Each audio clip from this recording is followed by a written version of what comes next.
kitab yang dikarang oleh Ustadz Yazid bin Abdul Qadir Jawas.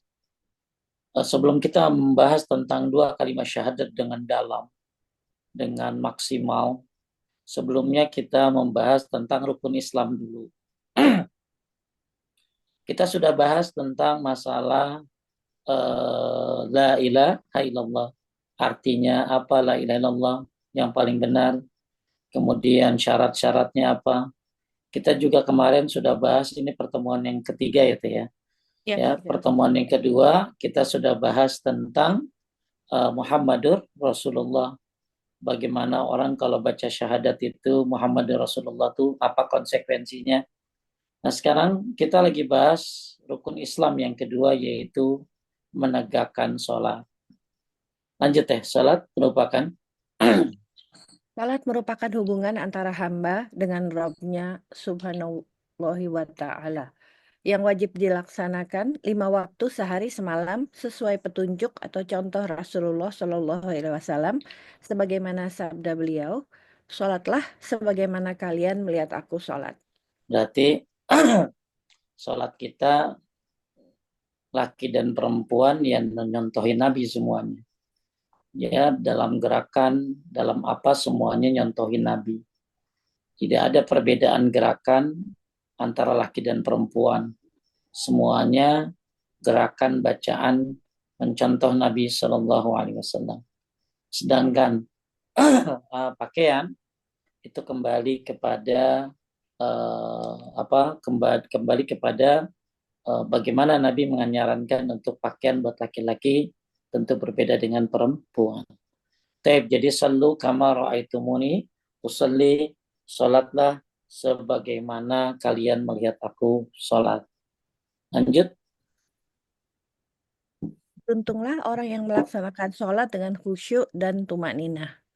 Allah Subhanahu wa Ta'ala berfirman, "Sungguh beruntung orang-orang yang beriman, yaitu orang yang khusyuk dalam sholatnya." Surat Al-Mu'minun, surat 23 ayat 1 dan 2. Barang siapa yang menjaga sholat yang 5 waktu, maka pada hari kiamat ia akan mendapatkan cahaya, petunjuk, dan keselamatan. Dan ia dijanjikan Allah dengan dimasukkan olehnya ke dalam surga. Allah berfirman, qad aflahal mu'minun. Beruntunglah orang yang beriman. Ya, yaitu orang yang khusyuk dalam sholatnya. Maka orang yang sholat adalah orang yang beruntung. Apalagi orang ini sholatnya dalam keadaan khusyuk. Dan insya Allah siapa yang menjaga sholat yang 5 waktu, maka sholat ini akan menjadi cahaya buat dia. Menjadi burhan buat dia. Menjadi petunjuk buat dia. Menjadi keselamatan buat dia. Dan dijanjikan oleh Allah masuk ke dalam surga. Ya, jadi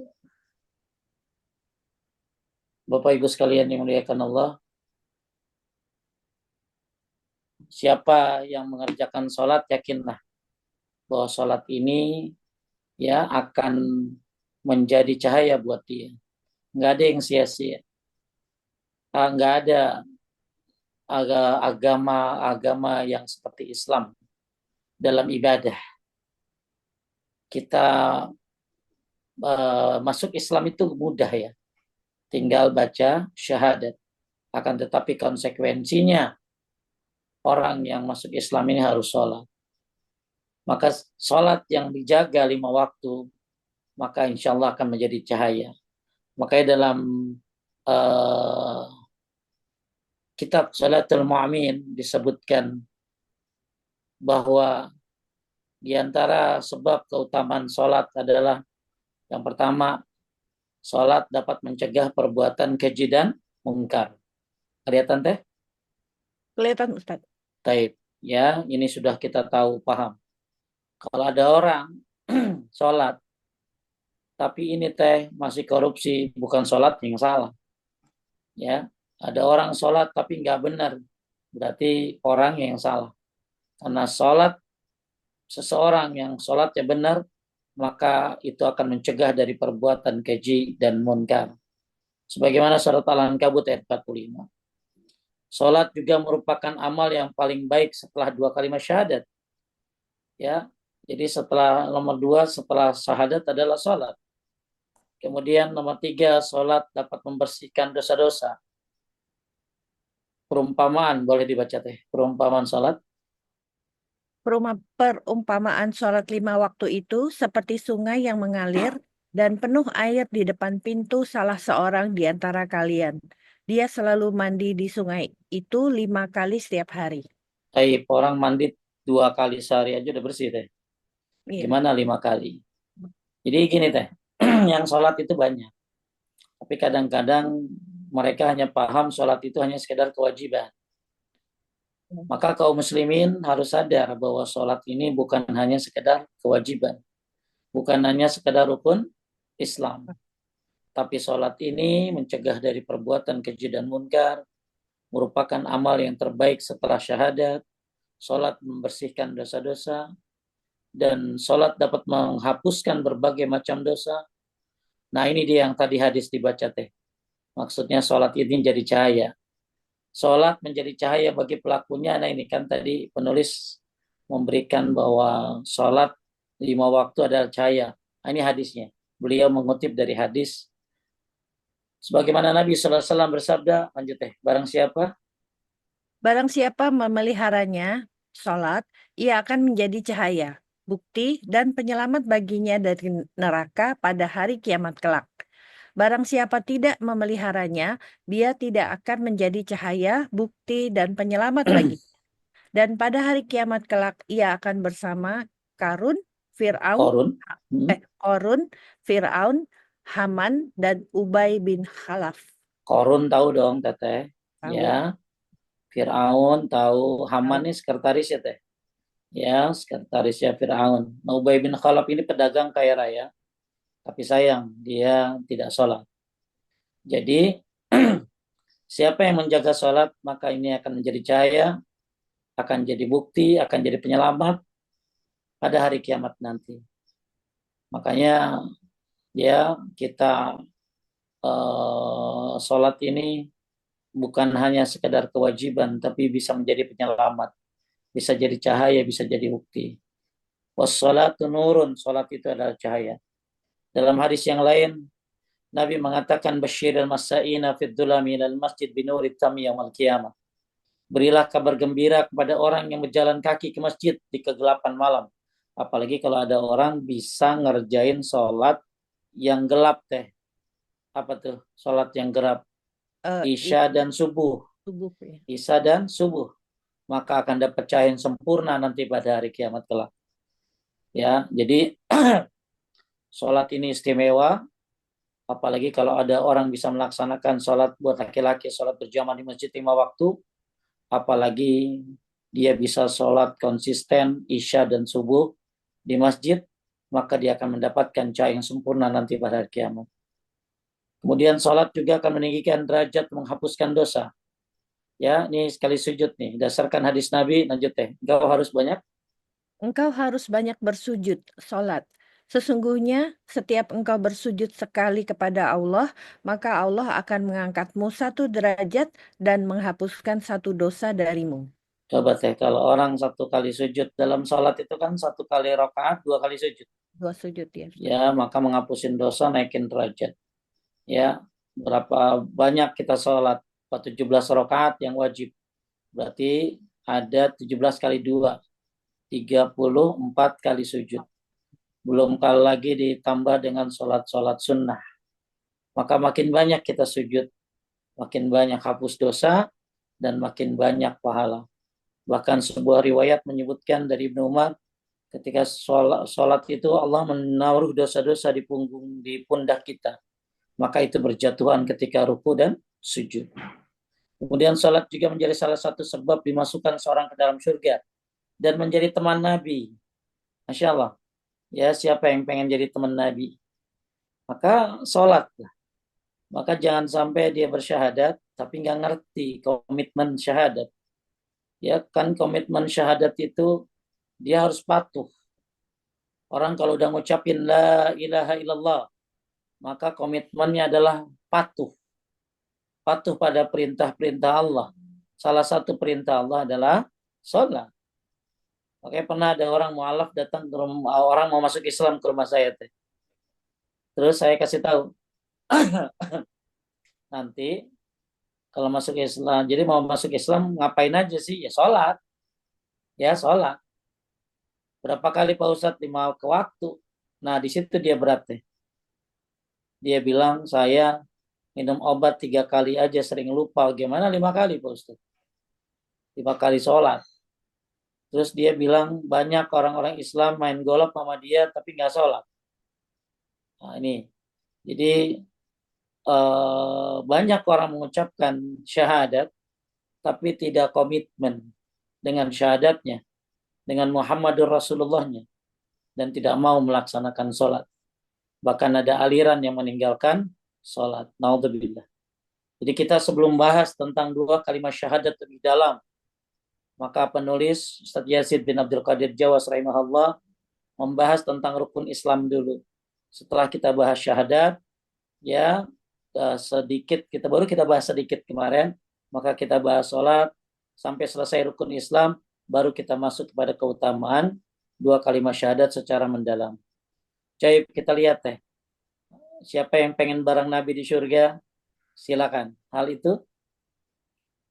itu didasarkan pada hadis Rabi'ah bin Ka'ab al-Islami rahimahullah. Dia bercerita, aku pernah bermalam bersama Rasulullah Shallallahu Alaihi Wasallam. Lalu aku membawakan air untuk wudhu beliau. Beliau pun bersabda kepadaku, mintalah. Kemudian kukatakan, aku minta agar aku bisa menemanimu di surga. Maka beliau bersabda, tidak ada yang lain selain itu. Aku menjawab, hanya itu saja. Beliau bersabda, bantulah aku untuk mengabulkan permintaanmu dengan banyak bersujud. Maksudnya banyak sholat. Ya, banyak sujud, banyak sholat. Maka siapa yang pengen bareng Nabi di surga, ya, maka hendaklah dia memperbanyak sholatnya. Maka kan sholat wajib cuma 5 kan teh? Iya. Ya, nah, maka 5 aja udah cukup kalau orang mau bener-bener teh. Ya, jadi dulu pernah ada orang datang ke Nabi diajarin sholat 5 waktu. Dia nggak mau nambah sholat lagi teh. Pokoknya dia maunya 5 aja. Maka kata Nabi kalau dia jujur dia masuk surga. Kalau dia komitmen terhadap 5 aja teh, 5 waktu. Terus kata Imam Nawawi, kalau orang 5 waktu saja bisa masuk surga, bagaimana kalau dia jalanin yang apa? Yang Yang sholat, lain, sunnah. yang sholat sunnah. Jadi sholat menyebabkan salah seorang dimasukkan ke surga, lalu menjadi teman Nabi nanti di surga. Masya Allah indahnya ya.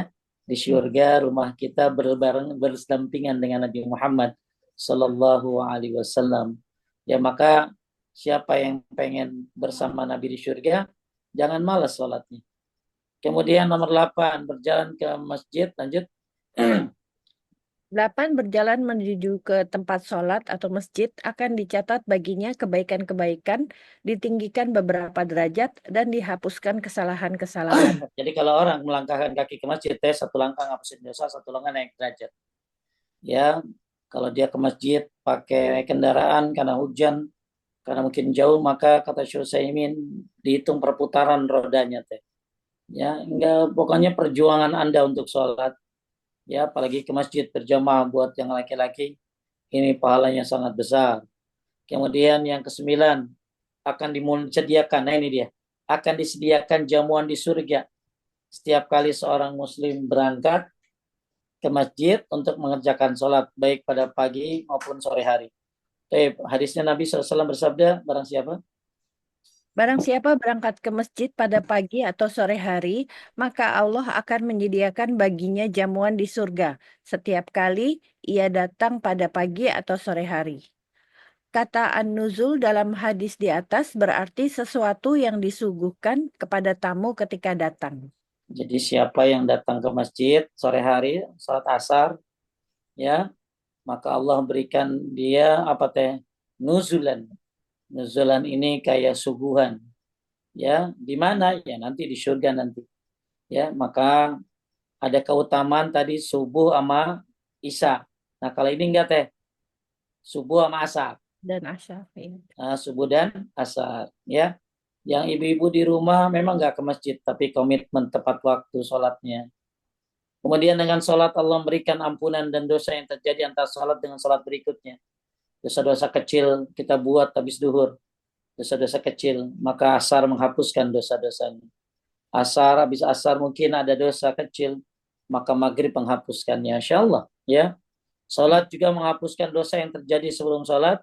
Nah ini dia. Lanjut malaikat akan Malaikat akan bersolawat kepada orang yang mengerjakan sholat selama dia masih tetap berada di tempat sholatnya. Dia masih dianggap mengerjakan sholat selama sholat masih tetap menahannya.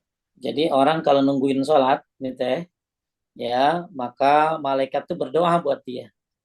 Ampuni dia, teteh misalnya habis sholat maghrib, duduk ya sebelum maghrib nungguin maghrib misalnya, ya, atau ibu-ibu nungguin isya, ya misalnya, maka malaikat tuh doa teteh, ya, apa kata malaikat? Ampuni dia, sayangi dia. Dalam riwayat lain, ampuni dia, sayangi dia, terima tobatnya. Tuh, jadi cara tobat yang paling gampang tuh teh. Coba kita lihat hadisnya. Salat seorang dengan berjamaah lebih banyak pahalanya daripada salatnya di rumah yang dikarenakan yang dikerjakan di pasar dengan 20 derajat lebih.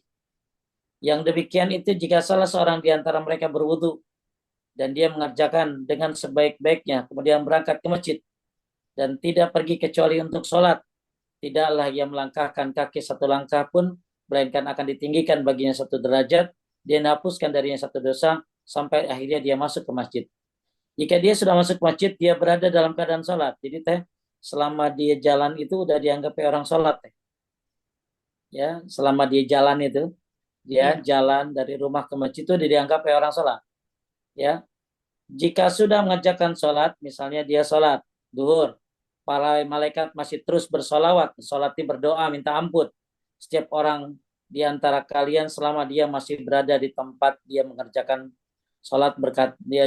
Jadi kita bisa sholat duhur, diam dulu biasanya kan, zikir, ya kan? Baca ayat kursi, kulhu, falak.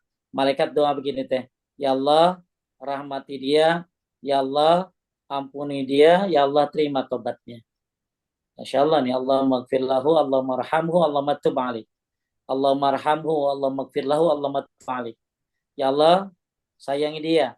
Ya Allah, ampuni dia. Ya Allah, terima tobatnya. Kata siapa nih teh? Kata malaikat. Kata malaikat. Luar biasa. Ya, ibu-ibu, apalagi kalau dia nungguin dari maghrib ke isya. Ya, jadi luar biasanya orang yang nungguin sholat. Ya, nungguin dari subuh ke syuruk, atau ya dari tahajud ke subuh, maka malaikat berdoa, ampuni dia, sayangi dia, terima tobatnya. Ya, luar biasa keutamaan orang yang menunggu sholat. Ini belum sholat ya, baru nungguin sholat. Ya, taib. Kemudian nunggu sholat merupakan perjuangan di jalan Allah. Ya, menunggu sholat merupakan perjuangan di jalan Allah. Taib, inilah yang ke-13, yang ke-14 lanjutnya. 14. Ah, 14. Pahala orang yang berangkat menunaikan sholat sama seperti pahala orang yang berhaji dengan berihram. Hal lanjut. itu, hal itu didasarkan pada hadis Umamah rahimahullah. Rasulullah Shallallahu Alaihi Wasallam bersabda, barang siapa keluar dari rumahnya dalam keadaan suci untuk mengerjakan sholat wajib, maka pahalanya adalah seperti pahala orang yang menunaikan ibadah haji dengan berihram. Barang siapa berangkat untuk mengerjakan sholat duha dan dia bersungguh-sungguh hanya untuknya, pahalanya seperti pahala orang yang umroh. Sholat ya diikuti dengan sholat dengan tidak dibarengi dengan perbuatan sia-sia di antara keduanya merupakan catatan amal baik di Ailiyin. Iliyin. Jadi intinya siapa yang ke masjid ya sholat berjamaah buat laki-laki ya keluar dari rumahnya, ya makanya ibu-ibu kan nggak bisa ke masjid, maka suruh lakinya anaknya ke masjid, keluar dari rumahnya dalam keadaan berwudu, terus dia sholat wajib teh, sholat duhur misalnya, itu pahalanya kayak orang haji teh. Pahalanya kadang jadi laki-laki bisa haji sehari pahalanya ya. Ya, Laki-laki bisa dapat pahala haji sehari 5 kali. kali. Salat sunnahnya kayak umroh. Ya, salat sunnahnya kayak umroh. Maka Masya Allah luar biasa ya. Luar biasa, rugi banget sebenarnya. Orang laki-laki tapi tidak mengerjakan sholat ke masjid. Ya, kalau perempuan ya sholat di rumah, maka suruhlah lakinya, suruhlah anaknya. Maka Anda pun dapat pahala haji dari suami dan anak-anak. Coba, ini pahala orang yang menunaikan sholat. Kemudian di masjid. Kemudian kalau terlambat, datang terlambat, imam udah tahiyat akhir teh, tetap dapat pahalanya. Kayak orang melaksanakan sholat jamaah, ya. Kemudian eh nomor 16 saya lanjut. Apabila seseorang telah bersuci lalu berangkat ke masjid untuk menunaikan sholat, dia akan selalu berada dalam keadaan sholat sampai dia kembali. Sedangkan kepergian dan kepulangannya ditetapkan mendapat pahala. Jadi intinya tadi sudah kita bahas. Jadi kalau dia berangkat ke masjid itu udah kayak orang sholat, ya. Pulangnya pun ya dia berada dalam seperti kayak orang sholat. Padahal sholatnya, jadi dari mulai keluar rumah dia udah dianggap kayak orang sholat. Sampai datang kembali ke rumah, ya dia akan selalu berada dalam keadaan sholat sampai dia kembali ke rumah. Masya Allah, ya begitu luar biasanya Allah kasih. Kasih apa? Kasih pahala yang besar buat orang-orang yang melaksanakan sholat. Ini tentang keutamaan sholat. Jadi kembali lagi, Bapak Ibu sekalian yang dimuliakan Allah, eh, kita lagi bahas tentang masalah syahadat, rukun Islam yang kedua yaitu sholat. Maka siapa yang sholat, ya Masya Allah banyak banget. Itu baru sebagian teh, masih banyak lagi. Ya, masih banyak lagi tentang keutamaan-keutamaan sholat. Kalau untuk ini teh, kalau untuk haji tinggal turun ayat, puasa tinggal turun ayat, zakat tinggal turun ayat. Kalau sholat teh nggak hanya turun ayat, nabinya langsung dipanggil, yang disebut dengan peristiwa apa? Isra Mi'raj. Isra dan Mi'raj. Ya, Iya, iya. baik. Termasuk juga lanjut teh, sholat akan mendidik seorang muslim. Salat akan mendidik seorang muslim agar selalu takut dengan penuh pengagungan dan mengharap kepada Allah, yang dengannya ia akan menjauh dari perbuatan yang dilarang dan perbuatan yang tidak diridhoi oleh Allah Subhanahu wa taala. Tadi kita udah bahas, sholat itu mencegah dari perbuatan Keji dan keji dan munkar. Bahkan sholat merupakan amal yang pertama kali dihisab nanti teh pada hari kiamat. Ya, sebagaimana Nabi SAW bersabda, lanjut, amal seorang hamba. amal seorang hamba yang pertama kali dihisap pada hari kiamat adalah sholat. Apabila sholatnya baik, maka baik pula seluruh amalnya. Dan apabila sholatnya rusak, maka rusak pula seluruh amalnya. Ya, makanya bagusnya amal-amal kita ya bagaimana sholat kita. Maka perbagus sholat kita, maka seluruh amal kita pun akan bagus. Ya, maka sholat adalah pertama kali dihisap nanti pada hari kiamat. Baiknya sholat, maka seluruh amalnya akan baik. Taib, sholat yang wajib akan menghapuskan dosa dan kesalahan. Tadi sudah kita bahas. Nah sekarang hal-hal yang perlu diperhatikan dalam sholat teh. A. Harus dikerjakan pada waktunya, yang utama di awal waktu. Ya, yang utama di awal waktu. Di awal waktu itu nggak harus begini teh. Pas azan ya, enggak. Dengerin azan dulu. Kan dengerin azan dapat pahala. Ya, jawab azan dulu. Kalau yang berjamaah kan kadang-kadang ada renggang 15 menit, 10 menit. Ya, jadi itu tetap disebut dengan awal waktu. Ya, selama tidak jauh waktunya. Maka ibu-ibu, ya walaupun ibu-ibu tidak ada kewajiban sholat berjamaah di masjid, tapi ibu-ibu jangan sampai terlena. Sehingga akhirnya sholatnya tidak tepat waktu. Walaupun sholat di tengah waktu, akhir waktu pun diterima teh. Tapi kan kita lagi bicara yang terbaik. Ya, yang terbaik. Yang B, harus dikerjakan dengan khusyuk dan tumaninah.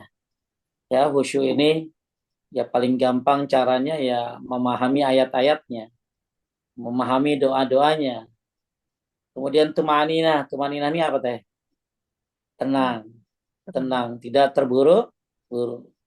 Kemudian yang C harus dikerjakan sesuai dengan contoh Nabi SAW dari mulai takbir sampai salam. Ya, makanya dalam bersolat itu ada apa teh?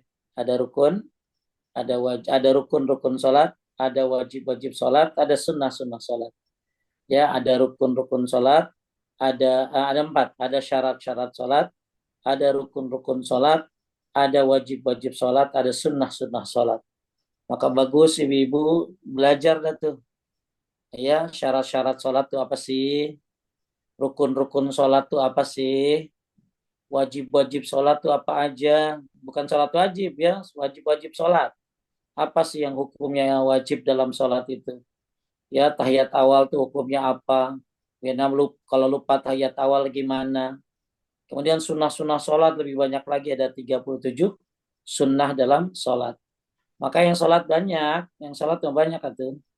Tapi ya tadi, hanya sekedar menyelesaikan kewajiban. Ya, maka hendaklah kita sholat menyadari sholat ini menghapuskan dosa, amal yang pertama kali dihisab, sholat ini mencegah dari perbuatan keji dan tadi sudah dibahas betapa luar biasanya tentang sholat. Ya, makanya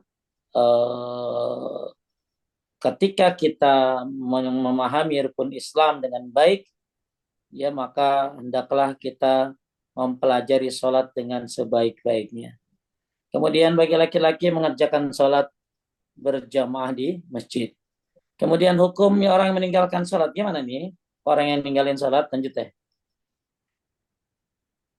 Hukum orang yang meninggalkan sholat. Para ulama kaum muslimin telah sepakat bahwa orang yang meninggalkan sholat dan mengingkari kewajibannya, maka ia telah kafir dan keluar dari agama Islam. Para ulama telah berbeda pendapat tentang hukum orang yang meninggalkan sholat karena malas atau sibuk tanpa alasan yang dibenarkan, namun masih berkeyakinan tentang hukum wajibnya. Jadi gini teh, ada orang ngaku Islam, tapi dia nggak percaya sama sholat. Dia mengingkari kewajiban yang nggak ada sholat dalam Islam. Oh ini kafir mutlak. Ya, ini kafir mutlak. Ya, ada lagi yang kedua teh. Dia ngaku Islam dan dia tahu sholat itu wajib. Dia tidak mengingkari kewajibannya, tapi dia kagak sholat. Maka ini juga kafir. Yang ketiga, nah ini lain lagi nih teh, tentang orang yang apa yang ngaku Islam ya, tapi orang ini malas ya karena kesibukan ya karena ya jadi ninggalin sholat, kadang enggak. Maka tapi dia sadar sholat itu wajib dan dia juga sholat, cuman jarang-jarang. Nah, ini Bolong-bolong. dia pendapat pertama, lanjut deh. Pendapat pertama mengatakan bahwa mereka telah kafir. Sahabat yang berpendapat seperti itu adalah Umar bin Al-Khattab, Abdurrahman bin Auf, Muaz bin Jabal, Abu Hurairah, Abdullah bin Mas'ud, Abdullah bin Abbas, Jabir bin Abdullah, dan Abu Darda rahimahullah. Adapun dari selain sahabat yang berpendapat demikian adalah Ahmad bin Hanbal, Ishaq bin Rahawai, Baik, Abdullah bin Al-Mubarak, serta An-Nakha ini rahimahullah. Al-Nakha, An-Nakhai, KI rahimahum. Nakhai, Ya, Allah. Mereka berdalil dengan hadis yang diriwayatkan oleh Jabir bin Abdullah rahimahullah bahwa Rasulullah Shallallahu Alaihi Wasallam bersabda, jadi kita lagi bahas apa nih teh? orang Orang yang ninggalin sholat meninggalkan karena sholat, malas. ya, Ya, karena malas. Tapi dia ya kayak tahu ya dia malas, dia sibuk ya. Namun dia berkeyakinan hukumnya wajib. Ya, cuman dia ninggalin sholat karena malas. Maka pendapat pertama kafir berdasarkan sahabat Nabi dan lain-lain sudah dibaca tadi. Sebagaimana hadis Nabi, Inna baina rajuli wa baina syirki wal kufri tarkus salah. Sesungguhnya batas seorang dengan kesyirikan dan kekufuran adalah meninggalkan salat. Kemudian dari Abdullah bin Syakik al-Ukaili rahimahullah radhiyallahu anhu, ia berkata, lanjut ya dulu. Dahulu para sahabat Nabi Muhammad Shallallahu Alaihi Wasallam tidak memandang suatu amal yang apabila amalan itu ditinggalkan, maka pelakunya menjadi kufur kecuali sholat. Taib, ya. Jadi ini yang berpendapat yang malas sholat ya kafir tuh. Pendapat pertama. Pendapat kedua mengatakan bahwa mereka fasik tanpa mengkafirkannya. Ya, fasik, fajir, pendosa teh. Ini adalah pendapat jumhur ulama salaf. Di antaranya Imam Malik, Asy-Syafi'i, Abu Hanifah. Mereka berdalil dengan hadis Rasulullah Sallallahu Alaihi Wasallam, 5 salat yang Allah wajibkan atas hamba-hambanya, barang siapa yang mengerjakannya dan tidak menyia-nyiakan sedikit pun karena menganggap enteng, maka dia memiliki perjanjian dengan Allah untuk masuk ke dalam surga. Dan barang siapa tidak mengerjakannya, maka tidak memiliki perjanjian dengan Allah. Jika Allah, nah ini teh hadisnya teh. Jika Allah berkehendak, maka dia mengazabnya. Dan jika berkehendak, dia mengampuninya. Adapun syahid dari hadis ini bahwa orang yang meninggalkan salat bisa jadi dia akan diampuni, dan ini menunjukkan bahwa meninggalkan tidak termasuk kufur. Jadi intinya ada ulama berpendapat kalau ada orang Islam, ngaku Islam dan yakin salat itu wajib, tapi males-malesan salatnya teh, ya, males-malesan kerjaan, meeting, apa, yang macet, pokoknya sering ninggalin sholat. Maka pendapat yang pertama teh kafir. Kafir. Pendapat yang kedua fasik, Asik. ya fasik, ya. Bahkan ada ulama salaf seperti Ibnu Taimiyah mengatakan dosanya di atas zina teh. Dosa ninggalin apa tadi? Sholat. Ya, di atas zina. Ada juga di atas membunuh dosanya. Nah, ini makanya ada ulama berpendapat, pendapat yang kedua dia tidak kafir tapi fasik, ya, atau fajir berdasarkan hadis Nabi Shallallahu Alaihi Wasallam. Kemudian juga pakai dalil ini, ya, surat An-Nisa 116, ya. Nah, jadi intinya ulama berbeda pendapat tentang orang yang apa tadi, malas-malesan meninggalkan sholat. Ya bukan yang pertama ya teh. Kalau yang pertama mah kafir banget itu, karena dia menyatakan nggak ada sholat dalam Islam, padahal dia orang Islam. Yang kedua, orang Islam ngaku Islam dan tahu bahwa sholat itu wajib, tapi dia kagak sholat. Nah yang lagi kita bahas yang kemana nih teh? Yang ketiga. Jadi yang pertama, yang kedua tuh kafir. Tapi kalau yang ketiga ini malas-malesan dia sholat tuh. Maka ada yang bilang kafir, ada yang bilang adalah fasik, ya. Maka inilah perbedaan pendapat tentang bagaimana orang yang meninggalkan apa tadi? Sholat, ya. Nah, taib. Nah, ini dia. Taib, kita lihat Imam Ibnu Qayyim, lanjut deh. Imam Ibnul Qayyim. Qayyim rahimahullah wafat tahun 751 Hijriah mengatakan bahwa orang yang meninggalkan sholat wajib dengan sengaja, maka dia telah melakukan dosa besar yang paling besar. Dosanya lebih besar di sisi Allah daripada dosa membunuh, mengambil harta, berzina, mencuri, dan minum khamar. Orang yang meninggalkan sholat wajib akan mendapatkan kemurkaan Allah dan dihinakan di dunia dan akhirat. Ya, jadi ya nggak ada yang kecil ninggalin sholat tuh dosanya. Bahkan di sini dianggap dia melakukan dosa yang paling besar, lebih besar daripada bunuh, daripada zina, daripada mencuri, daripada minum khamar, mengambil harta. Ini buat orang yang apa tadi deh? Meninggalkan sholat, yang mana tadi? Yang malas-malesan, ya. Jadi intinya Bapak Ibu sekalian yang dimuliakan Allah, kita tidak membahas yang ke satu dan yang kedua, tapi lagi bahas yang nomor berapa tadi? 3, yaitu yang malas-malesan sholat. Maka ada yang berpendapat tetap kafir, yang kedua tidak kafir tapi fajir, fasik, dan dosanya dosa besar, lebih besar daripada zina, membunuh, mencuri, dan lain-lain. Bahkan apa konsekuensinya nih teh? Ya, nah ini dia nih. Ya, bagi orang yang meninggalkan sholat, misalnya ada orang, nauzubillah ya, dia ninggalin, dia yang nomor satu, nomor dua ya teh ya. Nomor satu, nomor dua nih ya. Nomor satu, nomor dua ya. Di antara hukum-hukum murtad yang berlaku terhadap orang yang meninggalkan sholat. Ini yang nomor berapa teh? Nomor satu sama nomor dua. Apa teh tadi? Dia nggak percaya sholat. Saya sholat dan Yang ada lagi percaya sholat tapi gak ke sholat gitu lah. Jadi kita tidak lagi bahas nomor berapa? Tiga. Ya, nomor tiga udah selesai. Hukumnya antara dua, kafir atau apa tadi? Atau di atas dosa zina dan lain sebagainya. Fasik. Nah sekarang gimana nomor satu dan nomor dua? Di antara hukum yang berlaku mutad yang berlaku terhadap orang yang ninggalin sholat. Pertama, lanjut ya. Pertama, ia tidak sah menikah. Jika terjadi akad nikah, maka nikahnya batal dan istrinya tidak halal baginya. Hal ini berdasarkan firman Allah Subhanahu wa taala tentang para wanita yang berhijrah.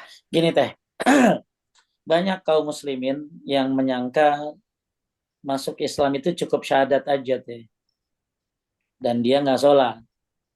Ya makanya saya pernah ketemu dengan seorang ibu yang nikah dengan orang bule, ya orang luar negeri, ya orang Indonesia nikah sama orang bule, dan bule itu nggak sholat, ya nggak sholat. Jadi dia menyangka masuk Islam ya pengen kawin doang, baca syahadat selesai. Tapi dia nggak sholat, ya maka enggak kalau dia memang uh, apa mengingkari tentang sholat, ya bahwa kemudian dia juga nggak sholat, ya maka ini tidak sah pernikahannya teh. Ya, berdasarkan surat Al-Mumtahanah ayat 10 artinya maka Maka jika kamu telah mengetahui bahwa mereka benar-benar beriman, maka janganlah kamu kembalikan mereka kepada suami-suami mereka, orang-orang kafir. Mereka tiada halal bagi orang-orang kafir itu, dan orang-orang kafir itu tiada halal bagi mereka. ini pendapat yang pertama, kalau ada orang yang tidak mengerjakan sholat, ya. Yang kedua, jika ia meninggalkan sholat setelah akad nikah, maka pernikahannya jadi gugur deh, sehingga istrinya tidak lagi halal baginya. Ya, hal ini juga berdasarkan ayat yang telah disebutkan tadi. Kemudian yang ketiga, orang yang tidak melaksanakan sholat, jika ia menyembelih hewan, maka daging hewan sembelihannya tidak halal dimakan. Karena daging itu menjadi haram. Padahal sembelihan orang Yahudi Nasrani dihalalkan bagi kita untuk makannya. Ini berarti, nauzubillah, sembelihan orang yang tidak sholat itu lebih buruk daripada sembelihan orang Yahudi dan Nasrani. Keempat, ia tidak boleh masuk Mekah atau batas-batas kesuciannya. Sebagaimana firman Allah surat At-Taubah ayat 28. Kemudian yang kelima, jika ada kerabat yang meninggal, maka ia tidak boleh ikut serta dalam warisan. Ya, misalnya ada seorang meninggal dunia, meninggalkan seorang anak yang tidak sholat. Orang yang meninggal itu seorang muslim yang sholat, sementara si anak tidak sholat. Di samping itu ada juga sepupunya. Siapa yang berhak menerima warisnya? Tentu saja sepupunya. Adapun anaknya tidak ikut mendapatkan warisan. Kenapa teh? Karena dia nggak sholat. Ya, jadi orang nggak sholat, ya dia tidak mendapatkan warisan dari orang muslim. Ini kan jarang ada orang yang tahu teh. Iya, Kan? Ustaz. Iya, kebanyakan orang itu kalau ya tadi cuma syahadat selesai. Ini dia nggak sholat, padahal ini bahaya orang nggak sholat itu. Ya, ya ulangi ya sebelum masuk ya. Yang pertama apa tadi teh? Tidak sah menikahnya. Nggak sah. Ya berarti cerai itu. Ya kan ada yang begitu teh. Iya. Ada kan yang begitu kan? Mungkin apalagi teteh yang tinggalnya di negeri sana, ya ada orang Indonesia yang nikah sama orang sana kan? Iya, banyak Ya Ustaz. banyak kan? Kemudian Banyak. masalahnya dia sholat enggak gitu loh. Iya. Ya kan? Ya makanya saya ketika ada orang Korea yang suka sama orang Indonesia, anak jamaah saya, maka saya briefing dulu teh sampai paham sampai tentang Islam. kita ajarin sholat. Sampai dia sholat deh. Ya udah lama, wah udah kelihatan sholatnya, jamaahnya, baru dinikahin teh. Ya, ini maka agak masuk Islam karena pengen nikah. Iya. Ya, maka tidak sah menikah. Ya, nikahnya batal berarti. Nah, pertanyaannya teh, ini ya maaf Ibu, ya ini harus disampaikan gitu ya. Ya berarti kan cerai teh. Berarti kalau dia hubungan suami istri gimana? Ya zina Ustaz. Zina kan gitu. Ya. Ya, cuman yang tadi istrinya nggak berani ninggalin. Kenapa teh? Ya karena hartanya banyak dari suaminya, sehingga ya udahlah nggak apa-apa nggak sholat dah. Yang penting gue bahagia, banyak duit gitu. Ya, la haula wala quwata illa billah. Jadi Bapak Ibu sekalian menaikkan Allah, jangan main-main sama sholat. Sholat ini ya maka disebut dengan tiang agama. Nggak ada tiangnya roboh. Sholat juga disebut iman teh. Sholat itu disebut iman. Ya, sholat ini sering digandengkan dengan kalimat-kalimat zakat. Sholat ini ya sampai-sampai kalau orang ketiduran bangun jam 7 tetap sholat dia. Nggak boleh nggak sholat. Orang lupa sholat dia tetap dia bayar sholat yang lupa itu. Ya, Taib. Kemudian yang kedua, ya, jika dia udah nikah nih, ya, terus tinggalin sholat setelah ketiga maka pernikahannya batal. Ya, kemudian kalau nyembelih maka sembelihannya tidak halal dimakan. Keempat, nggak boleh masuk kota Mekah dan batasan-batasan kesuciannya. Kelima, ya, kalau misalnya orang tuanya meninggal, kemudian apa tuh teh? Ada warisan, maka dia nggak boleh dapat apa tadi? Warisan. Sampai berwarisan. Ya, la yarsul muslim kafir wala kafir muslim. Ya, jadi nggak dapat warisan. Bagikan harta warisan kepada ahlinya, dapat sisanya adalah untuk pakai yang paling berat. Taib keenam, ya lanjut deh. Wah, jika ia meninggal, maka mayatnya tidak dimandikan, tidak dikafani, tidak disolatkan, dan tidak dikubur di pekuburan kaum muslim. Lalu, apa yang harus kita lakukan? Kita keluarkan mayatnya ke padang pasir, lalu dibuatkan lubang. Kemudian kita kubur langsung dengan pakaiannya, karena mayat itu tidak terhormat. Berdasarkan ini, tidak boleh seseorang yang ditinggal mati oleh orang yang ia ketahui tidak sholat untuk mempersilahkan kaum muslimin menyalatinya. Ya, makanya ya jangan sampai orang kagak sholat disolatin. Ya, ini ini kita lagi bahas nomor poin pertama sama kedua ya teh ya. Ya, ya, Ya, yang poin pertama dan kedua, bukan yang ketiga. ketiga. Ya, kalau yang ketiga masih ada perbedaan pendapat. Tapi kita lagi bahas nomor 1 dan 2. Orang yang ngaku Islam tapi kagak sholat. Orang yang ngaku Islam tapi mengingkari kewajiban sholat. Maka kalau meninggal ya, tidak disolatkan. Ya, tidak disolatkan. Karena tadi kafir. Ya, ini kalau ngomong di depan orang awam ini pada takut sebenarnya. Ya, dan harus disampaikan sebenarnya. Biar nggak main-main dalam masalah ini. Ya, maka ya apalagi kalau saya baca dalam kitab Sahih Fikih Sunnah tentang orang ninggalin sholat. Wih, ya di penjara teh orang ninggalin sholat itu di penjara. Ya, kemudian nanti di penjara itu disuruh sholat. Nggak mau sholat, baru hukuman berikutnya. Nggak ada yang ringan. Hukuman di dunia dalam masalah sholat. Apalagi hukuman akhirat.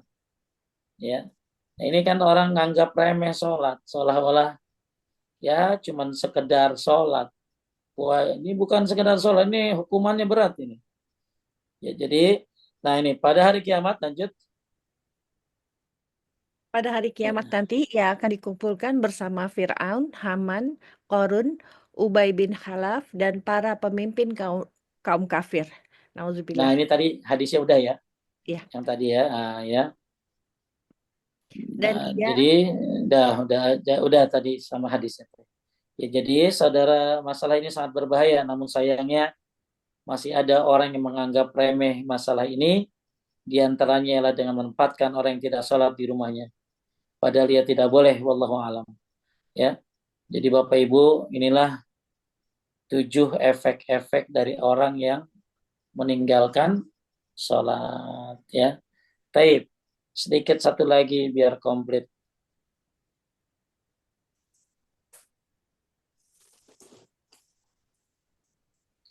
Ini keistimewaan sholat teh. Satu, Allah menyebut sholat dengan sebutan apa? Iman. Ya, ada kelihatan teh? Ya, kelihatan Ustaz. Ya. Ya. Kedua, kata sholat disebutkan secara khusus untuk membedakan di antara beberapa syariat Islam. Pokoknya ini dalil-dalil tentang. Kemudian sholat sering disandingkan dengan banyak ibadah. Wasalli li rabbika wanhar. Sholatlah dengan menyebut nama Rabbun dan berkurbanlah. Ya, kita sering kul inna sholati wa nusuki. Nah, jadi sholat itu atau sholat dengan zakat. Segitu pentingnya sholat sampai digandengkan dengan hal-hal yang wajib lainnya. Kemudian Allah Subhanahu wa taala merintahkan nabinya supaya bersabar dalam menjalankannya. Coba bayangin teh. Nabi aja disuruh ngapain teh? Sabar dalam mendirikan sholat dan menyuruh keluarga untuk sholat. Bagaimana kita? Maka kita disuruh apa? Sabar dalam melaksanakannya. Wa'mur ahlaka bis-shalah wastabir 'alaiha. Artinya teh, Dan dan perintahkanlah kepada keluargamu mendirikan sholat dan bersabarlah kamu dalam mengerjakannya. Kami tidak meminta dah. rezeki Jadi kepada intinya teteh disuruh ngapain? sabar. Disuruh sabar dalam mengerjakan sholat dan menyuruh keluarga. Kalau Ya, maka ibu-ibu pantas ibu-ibu bawel mah kan ya tentang masalah sholat. Ada sholat nak, ada sholat nak. Kalau kita sekarang nanya begitu, kalau orang dulu nggak begitu nanyanya. Tadi sop berapa? Dapat takbiratul ihram nggak? Orang dulu tuh ya. Orang dulu nanya beda, bukan ada sholat belum? Enggak. Tadi dapat takbiratul ihram? Tadi sop berapa? Ya. Ya, jadi beda pertanyaannya zaman sekarang.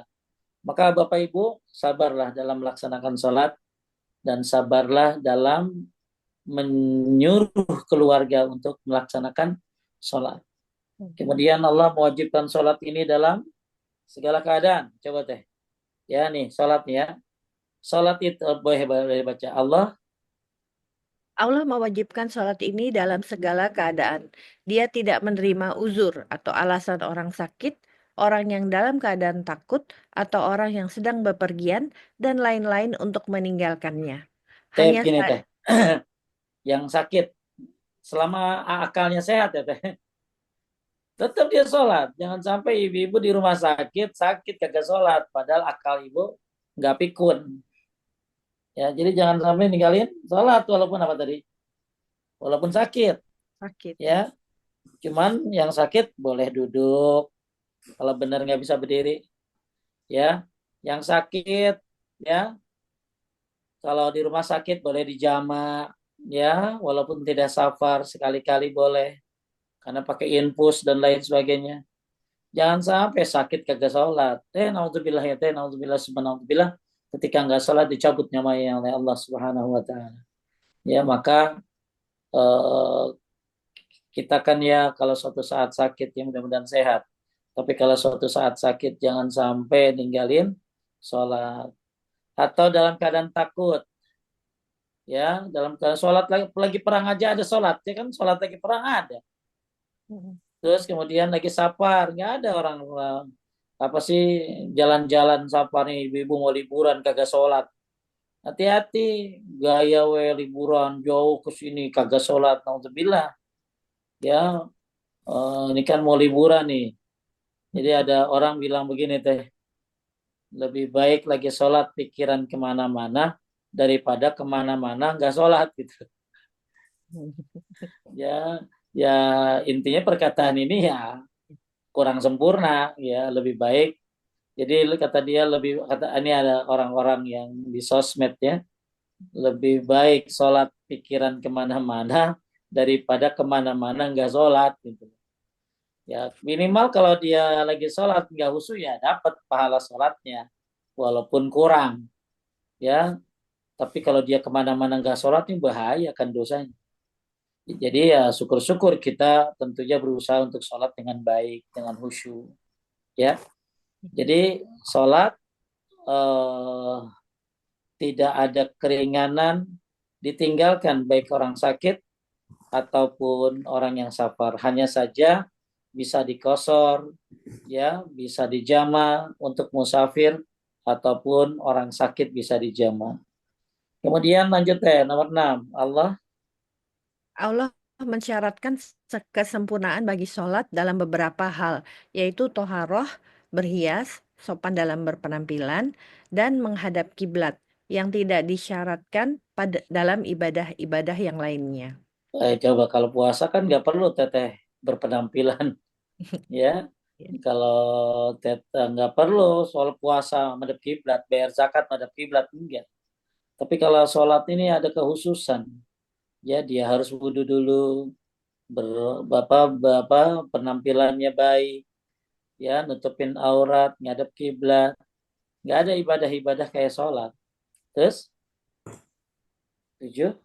7. Di dalam sholat dipergunakan seluruh anggota tubuh manusia, hati, lisan, dan seluruh anggota tubuh, yang hal tersebut tidak diterapkan pada ibadah-ibadah lainnya. 8. 8.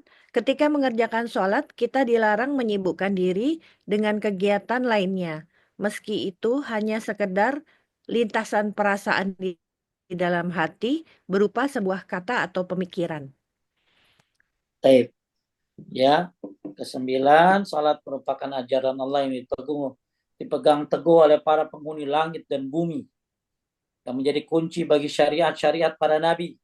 Tidak seorang nabi pun diutus melainkan disyariatkan kepadanya sholat. Kalau teteh beli buku judulnya Bekal Sholat, karya Ustadz Firanda teh, itu ada sejarah sholat. Siapa aja nabi-nabi yang sholat, ya ternyata para nabi pun diperintahkan untuk sholat. Tapi kita nggak usah begini teh. Saya pengen deh belajar sholatnya Nabi Sulaiman kayak apa, nggak usah. Ya, intinya Nabi Sulaiman sholat. Tata caranya sholatnya gimana? Ya kali kamu kan udah umatnya Nabi Muhammad, mendingan belajar tata cara sholat Nabi Muhammad Shallallahu Alaihi Wasallam. Jadi sekali lagi, sholat merupakan ajaran Allah yang dipegang teguh oleh para penghuni langit dan bumi, yang menjadi kunci bagi syariat-syariat para nabi. Tidak seorang nabi pun diutus melainkan disyariatkan kepadanya sholat. Nah terakhir, sholat dikaitkan dengan pembenaran. Wala saddaqa wala salla walakin kadzdzaba wa tawalla. Dan dia tidak mau membenarkan Rasul dan Al-Quran dan tidak mau mengerjakan sholat, tapi dia mendustakan dan berpaling dari kebenaran. Ya, jadi siapa yang sholat berarti dia benar. Yang tidak sholat maka dia tidak benar. Ya, maka kebenaran diikuti dengan mengerjakan sholat. Ya, dan tentunya masih banyak lagi tentang keistimewaan-keistimewaannya. Taib teh, mudah-mudahan semakin paham tentang masalah betapa Masya Allah, betapa eh, ngerinya orang ninggalin sholat. Mudah-mudahan tambah cinta sama sholat. Ya, mudah-mudahan tambah paham tentang sholat. Dan mudah-mudahan mau belajar tentang sholat. Mudah-mudahan ibu-ibu bukan hanya sekedar sholat sebagai kewajiban, tapi juga mau memperdalamnya. Mau belajar rukun-rukunnya apa, syarat-syaratnya apa, wajib-wajib sholat apa, sunnah-sunnah sholat apa. Bahkan kita perdalam supaya khusyuk teh, doanya diganti-ganti. Jadi berganti-ganti doa itu bagus teh. Supaya apa? Supaya doanya berganti-ganti. Sehingga kalau berganti-ganti jadi khusyuk, yang nggak boleh digantikan cuma Fatihah doang teh. Ya, yang nggak boleh di diganti cuma apa tadi? Al-Fatihah saja. Ya, semuanya uh, boleh berganti-ganti bacaannya atau ditambahin. Makanya sekarang ada program hafalan tuh. Risa Martin udah ikut tuh. ya hafalan doa-doa sholat. Tapi ya ibu-ibu sudah banyak yang ikut, tapi nggak tahu nih kalau overseas mau ikutan nggak hafalan doa sholat. Karena banyak yang lab teh, banyak stiker Afwan Analab, Afwan Analab gitu. Begitu hafalan. Padahal ada nenek-nenek usia 70 tahun, ya sudah 30 doa. Banyak sekarang. Ya ibu-ibu yang sudah hafal doa-doa sebelum salam. Ya banyak banget doa-doa dalam sholat yang mungkin belum diketahui. Ya jadi jangan cukup merasa sudah saya sholat udahlah segini aja cukup. Padahal banyak sunnah-sunnah yang belum kita ketahui. Apalagi doa-doanya, apalagi bacaan-bacaannya. Ya makanya ibu-ibu terus semangat ya menjaga sholat dengan belajar tentang keutamaannya, dosa-dosanya, ya, kemudian belajar tentang rukun-rukunnya, perdalam. Yang sholat banyak, tapi yang ngerti sholat sedikit. Termasuk tadi apa teh doa-doanya, ya belajar dong doa-doanya. Masa dari dulu Allah Akbar kabiro gue kagak ganti-ganti. Doa sujud subhana rabbil a'la aja kagak ganti-ganti. Tas ganti-ganti. Ya, mobil ganti-ganti. Ya apa aja ganti-ganti. Giliran sholat cukup merasa puas seperti itu. Ya, nggak bisa ngapalin Pak Ustadz. Nggak ada kata nggak bisa. Yang nggak ada nggak mau. Yang nggak ada nggak mau aja. Nggak ada manusia nggak bisa. Ya, yang ada adalah nggak mau. Ya makanya kalau mau bisa pasti. Ya sekarang alhamdulillah saya ada grup nenek-nenek. Banyak tuh nenek-nenek tuh. Ya luar biasa itu. Berebutan kalau setoran. Ya luar biasa semangatnya menghafalkan doa-doa dalam sholat yang belum pernah di didengar. Padahal ini hadisnya dari Nabi Shallallahu Alaihi Wasallam. Makanya Bu, ya, ayo semua semangat lagi untuk melaksanakan sholat. Bukan hanya sekedar kewajiban, ya. Taib itu saja pembahasan pada poin ini. Mungkin ada yang mau bertanya, silakan. Ada, Ustaz. Alhamdulillahirrahmanirrahim. Ustadz, saya bacakan dulu yang dari jamaah OM dulu, Ustadz. Ya, Eh, eh, Sebentar. Eh, Mana tadi? Ustadz, dari banyaknya keutamaan sholat di masjid, kaum wanita pingin juga. Apakah boleh? Karena ada ulama yang tidak membolehkan. nggak ada yang nggak bolehin. Cuman yang namanya apa sholat itu perempuan itu boleh di masjid, cuman lebih baik di rumah. Nggak ada yang nggak bolehin ya kalau yang benar-benar paham. Nggak ada yang nggak bolehin. Dibolehkan. Malah la tamna'u ima Allah masajid Allah. Jangan melarang wanita yang pengen ke masjid untuk meramaikan rumah Allah. Jadi perempuan itu boleh ke masjid. Ya, akan tetapi hukumnya tidak sama kayak laki-laki. Kalau laki-laki mau wajib, kalau perempuan mau hukumnya sunnah boleh, ya boleh. Tapi ada syaratnya. Kalau perempuan mau ke masjid mah ada syaratnya. Satu, izin suami. Ya, dua, ya tidak dandan. Jangan sampai datang ke masjid kayak orang mau fashion show. Datang ke masjid kayak orang jatuh dari motor. Ya, merah-merah gitu. Itu yang kedua tuh. Jadi izin, jangan dandan. Kemudian jangan pakai parfum kalau mau ke masjid. Kenapa ya? Emang Nabi yang melarang. Ya, ayam mamratin tatayyabat semua kharajat ilal masjid lam tuqbala salatun hatta taktasil. Dalam riwayat seperti itu disebutkan. Ya, jadi jangan sholat bersama kami orang yang pakai parfum intinya. Jadi nggak boleh perempuan sholat di masjid pakai minyak wangi. Ya, kalau minyaknya ya minyak angin boleh ya teh ya. Ya, minyak angin caplang boleh itu mah. Kan buat kesehatan itu mah. Kemudian cari masjid yang kemudian nggak ada fitnah. Yang terakhir cari masjid yang luas teh. ada hijabnya, ya dipisah laki perempuannya wudhunya, terjaga auratnya. Nah itu. Jadi boleh perempuan ke masjid, tapi tidak wajib. Tapi harus ada syarat-syarat tadi. Ya, kayak Ramadan kan banyak yang ke masjid itu. Ya, pengen taraweh boleh aja. Ya, tapi tadi ada syarat-syaratnya. Terus apa lagi teh? Ya, ini kemudian dari kolom chat. Assalamualaikum Ustadz, ingin bertanya, ada seseorang yang mengerjakan sholatnya suka diundur-undur tanpa uzur di rumah. Seharusnya laki-laki sholat di masjid, itu bagaimana?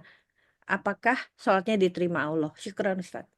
Diterima tapi tidak sempurna. Ayo sebutkan man sami'an nida falam ya'tiha fala salata illa min uzrin. Siapa yang dengar azan lalu tidak mendatanginya, ya tidak diterima salatnya kecuali ada uzur. Jadi apa maksudnya tidak sempurna salatnya? Jadi salatnya tetap diterima ya, tapi tidak sempurna. Kenapa? Karena nggak ada uzur. Apa uzur dia? Kenapa nggak ke masjid? Oh, karena dia sakit, boleh. Hujan deras. Sakit juga sakit apa? Sakit berat. Hujan ya ketimbang gerimis, ya. Tapi kalau hujan lebat, ya, atau COVID kayak kemarin, ya tentunya harus ada uzur. Atau dia sakit perut atau lapar, maka makan dulu baru ke masjid, ya.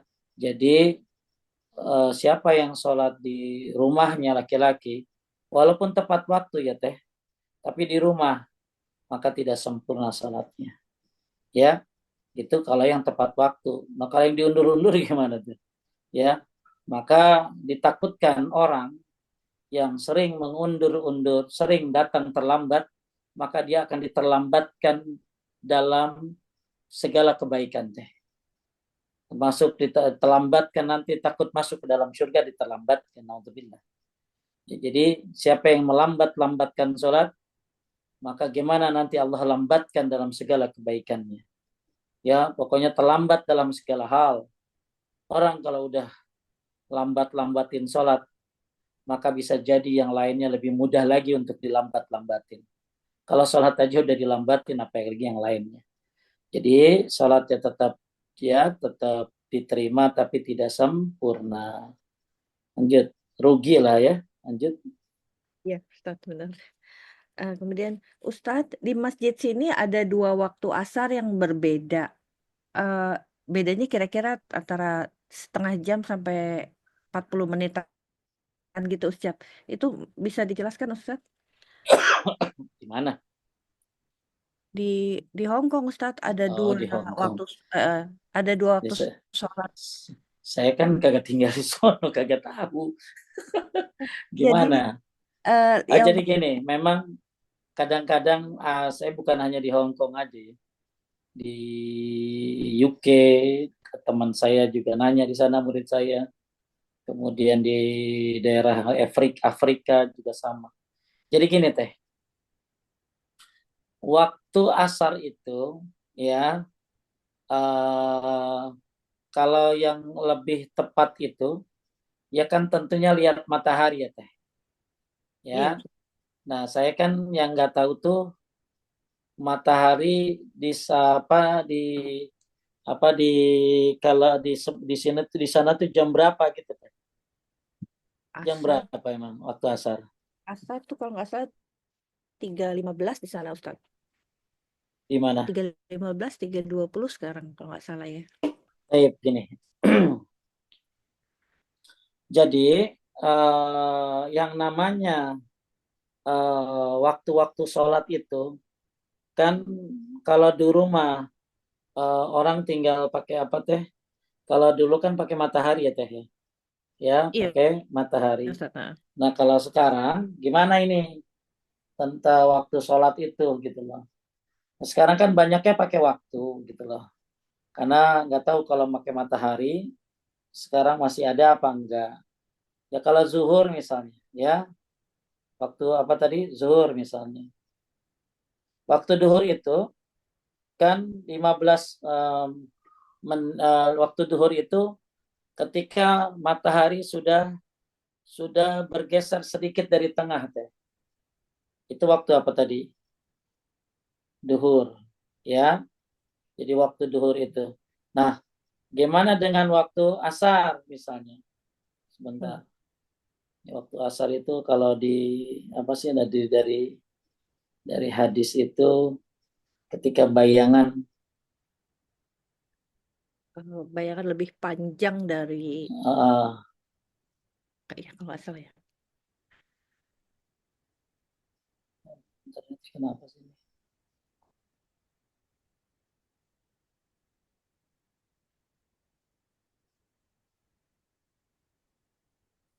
Bentar tuh ya. Coba ada yang lagi yang lain nggak? Sebentar. Eh, Sambil coba yang lain teh. ya, yang lain. Ya, saya bacain dulu yang dari chat Ustadz.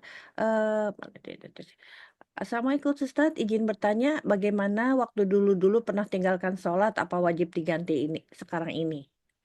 Ada dua pendapat ulama. Yang pertama diganti. Ya, yang kedua tobat, jangan ulangi lagi lalu perbanyak sholat sunnah. Saya ngambil yang itu. Saya ngambil apa teh? Yang tobat, jangan ulangi lagi lalu perbanyak sholat apa tadi? Sana. Sunnah. Ya. Jadi buat ibu-ibu yang dulu pernah ninggalin sholat, dia boleh melakukan apa tadi? Kodo sholat. Ya. Kodo sholat boleh gitu kalau dilihat dari kitab Sahih Fikih Sunnah banyak pendapatnya dan pro kontranya. Pendapat yang pertama itu. Pendapat yang kedua, dia taubat, jangan ulangi lagi, lalu perbanyak sholat sunnah. Ya, itu untuk orang yang pernah ninggalin sholat taubat, jangan ulangi lagi, lalu perbanyak sholat sunnah. Lanjut. Eh, Dan Ustadz lagi ketika safar boleh jamak kosor. Pada saat safar dan waktu salat tiba, kondisinya tidak mungkin untuk tidak jamak kosor. Mana yang lebih diutamakan? Jamak kosor atau kerjakan waktu sholat sesuai waktunya? Ya, kalau orang lagi safar yang bagus mah di jamak kosor atau kosor saja. Itu kalau mau nanya yang utama ya. Orang biasanya takut jamak kosor karena nggak punya ilmu biasanya. Ya, jadi ada orang teh kalau mau lagi safar dia nggak mau sholat jamak kosor gitu. Kenapa? Karena nggak ngerti, nggak paham. Karena mungkin belum banyak belajar. Ya, bahwa orang yang sholat maksudnya orang yang mengambil kemudahan dari Allah, maka dia apa? Seperti senangnya Allah itu seperti dia menjalankan kewajiban-kewajiban yang Allah bebankan kepada dia. Jadi kalau misalnya kita sholat nih ya, lagi safar ya, lagi di perjalanan, lalu kita kosor, kita ambil keringanan, maka kita ambil hadiah dari Allah. Ya, itu hadiah dari Allah, bukan dari orang. Ya. Kemudian yang kedua, orang yang yang melaksanakan keringanan yang Allah berikan, maka berarti orang ini seperti menjalankan perintah-perintah Allah. Ya, makanya ya sholat kalau Anda nanya mana yang bagus kalau lagi safar sholat seperti biasa apa qasar jamak, yang dilakukan Rasulullah adalah meringankan baik qasar saja tidak dijamak atau qasar jamak. Ya, jadi jangan kita ngambil kesimpulan sendiri. Walaupun orang yang sholat biasa aja ya boleh ya, tapi tidak afdol. Tidak afdol. Jadi kalau lagi safar ada orang yang nggak berani qasar jamak. Kenapa? Kagak enak, kagak biasa. Ini orang kata ini tanda kurang ngaji, kurang berilmu. Ya, makanya kalau dibaca di dalam kitab Sahih Fikih Sunnah, orang yang apa ada yang menyatakan wajib, ada yang menyatakan boleh di qasar jamak itu. Ya, bahkan ada yang menyatakan wajib. Makanya saya sendiri berpendapat yang utama kalau lagi safar ya itu lagi safar, sudah lagi di perjalanan ya, maka lakukan qasar saja atau qasar jama'. Karena itulah yang dilakukan oleh Nabi Sallallahu Alaihi Wasallam. Anda ngikutin siapa? Tapi bukan berarti yang sholat biasa nggak diterima, boleh juga ya. Tapi kalau yang ngikutin Nabi qasar jama'. Tapi kalau sudah sampai gimana? Kalau sudah sampai, maka disinilah ada perbedaan. Ya, ada yang membolehkan ya untuk tetap qasar, ada yang sudah biasa saja. Maka tergantung situasinya.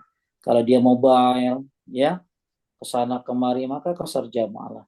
Tapi kalau dia gampang, nyantai, di samping ada masjid, ya sholatlah ya ke masjid buat laki-laki. Jadi tergantung keadaannya. Lanjut ya. Maaf tambahan Ustadz, saya safar lebih dari 10 hari, apakah boleh jamak kosor selama itu? Nabi pernah sampai 19 hari. Ya, Oh, iya. udah.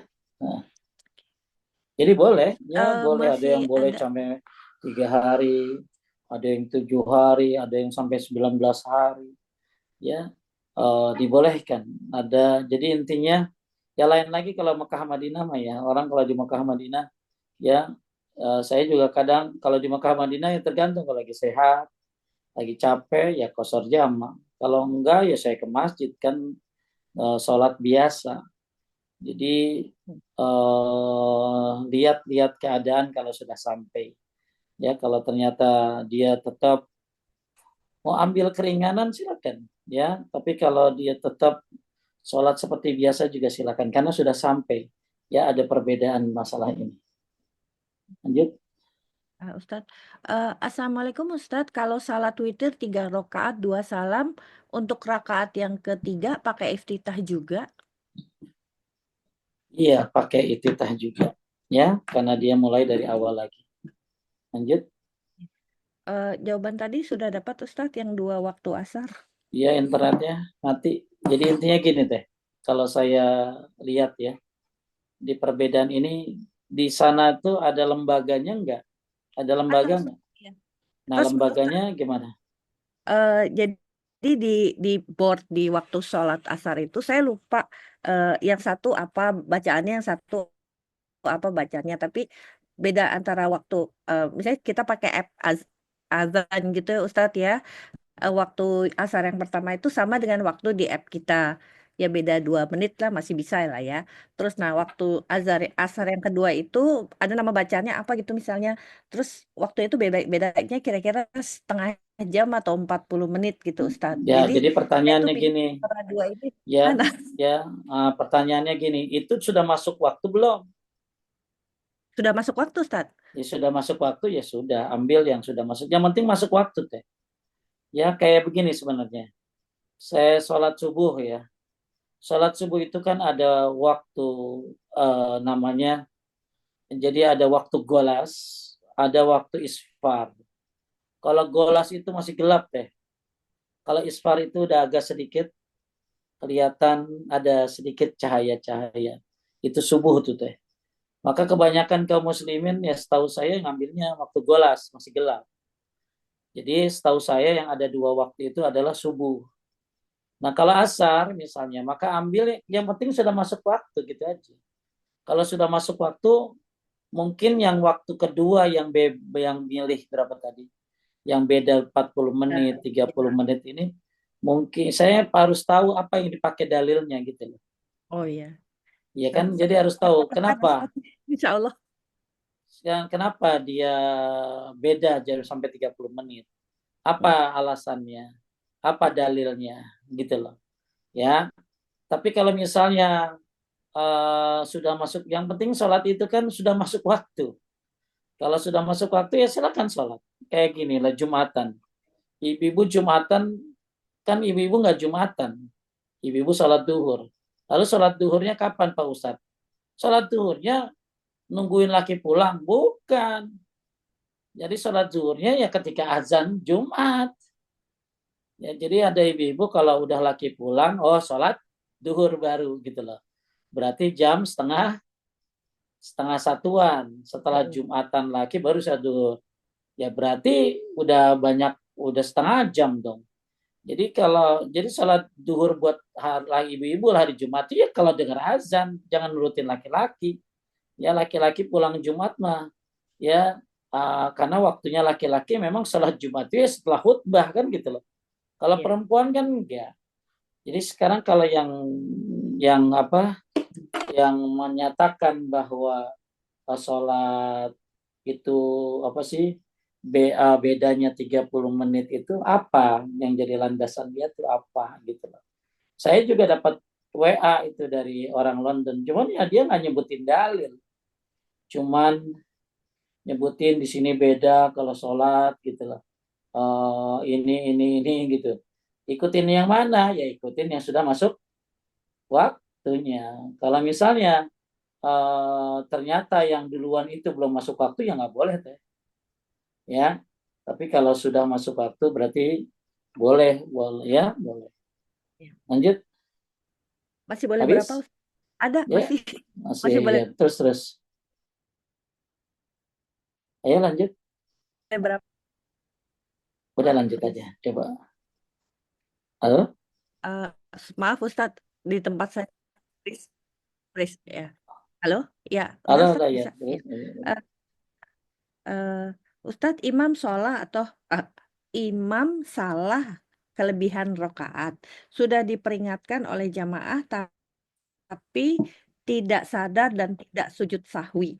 Bagaimana sikap jamaah? Terus, Jamaah duduk aja, biarkan dia lebih. Jadi gini kesalahan jamaah tuh teh. Kadang-kadang yang subhanallah cuma satu orang atau dua orang. Harusnya kalau imam udah naik, harusnya sholat isya kan 4 rakaat. Dia naik rakaat kelima, ya. Dia naik rakaat kelima. Dia naik rakaat kelima, maka yang kadang-kadang tasbih itu cuma satu orang, dua orang, tiga orang gitu. Subhanallah, subhanallah harusnya satu masjid. Subhanallah, coba. Siapa yang berani ngelawan satu masjid? Ya, karena mungkin dia kalau dia merasa benar gitu. Kalau tetap juga Pak Ustadz, kalau tetap juga ya sudah makmum tahiyat akhir saja, tapi jangan salam. Makmum tahiyat akhir saja, tapi jangan salam nungguin si imamnya sampai selesai semuanya. Jadi begitu imamnya salam, salam baru kita salam. Nah nanti imamnya diajak dialog tuh, antum lebih, maka nanti imamnya yang sujud sahwi gitulah. Ya, jadi sholatnya nah, sah, Ustadz.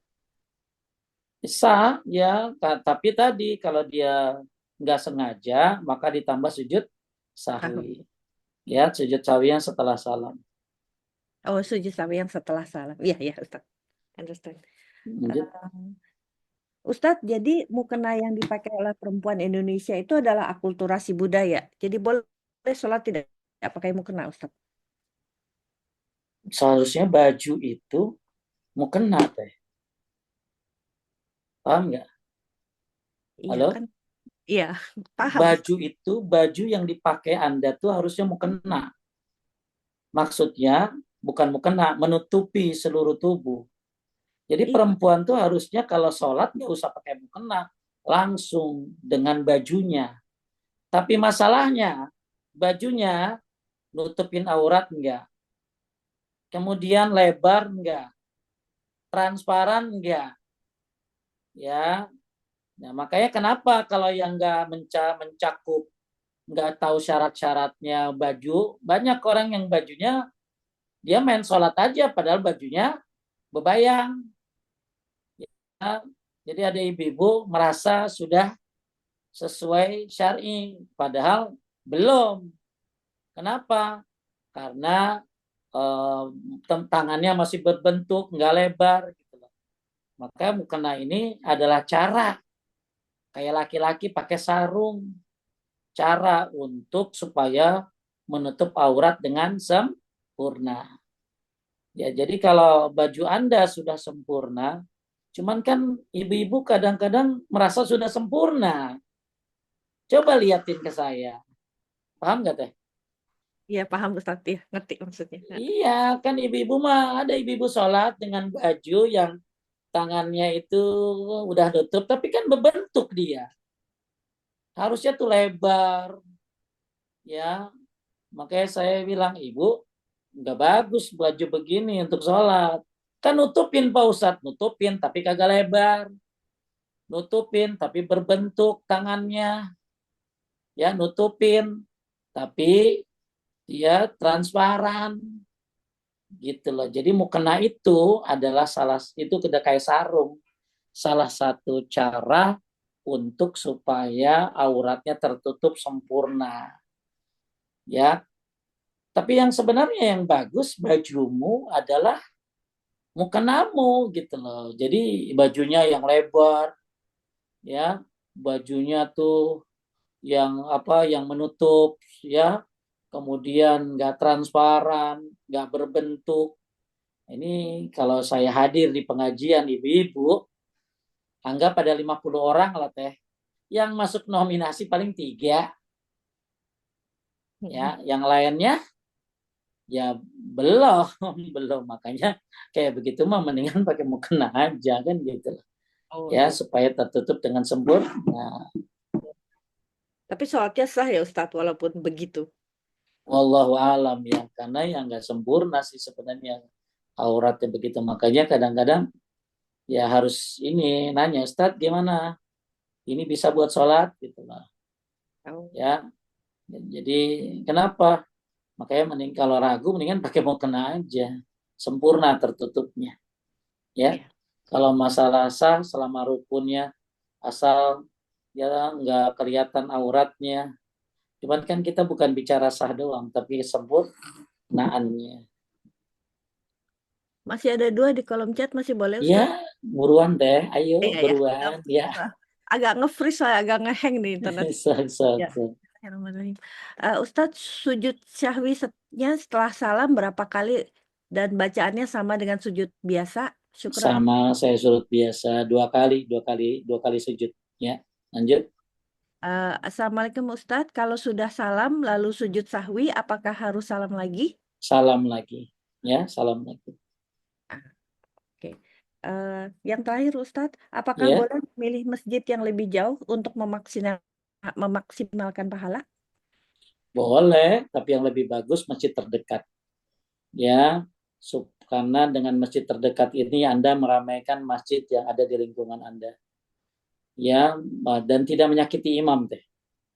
Ya, takutnya jadi fitnah kan. Kenapa dia nggak sholat di masjid? Kecuali masjid itu, ya, misalnya ada hal-hal yang tidak sesuai syariat, ya, misalnya ada kuburannya, maka nggak usah itu. Boleh cari masjid yang lain.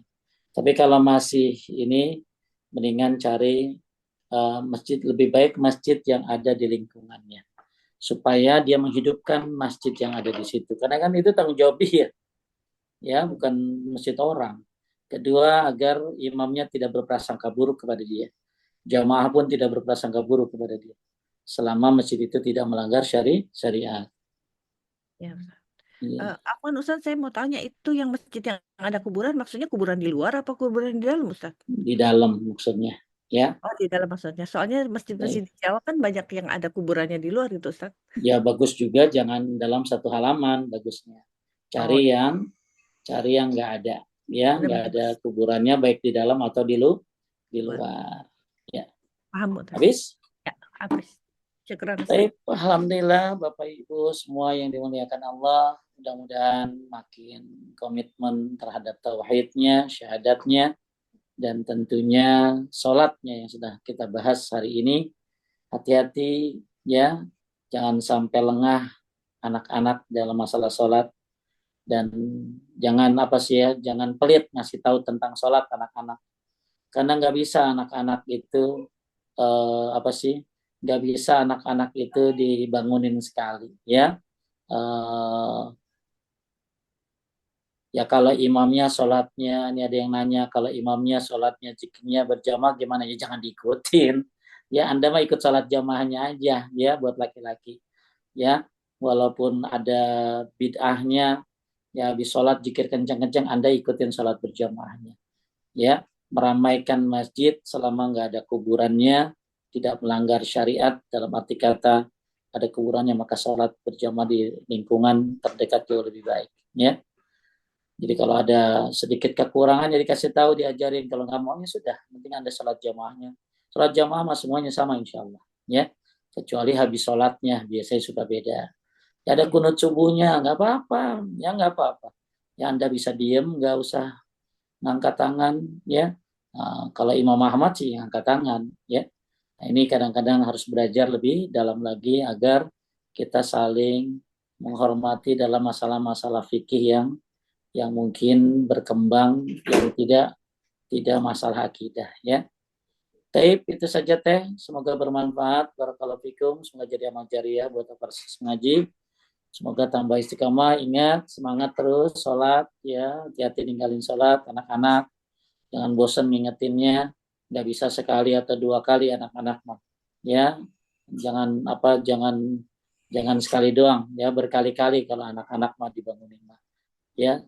Mudah-mudahan dimudahkan kita untuk bisa sabar dalam melaksanakannya. Barakallahu fikum, subhanakallahumma bihamdika asyhadu an la ilaha illa anta astaghfiruka wa atubu ilaik.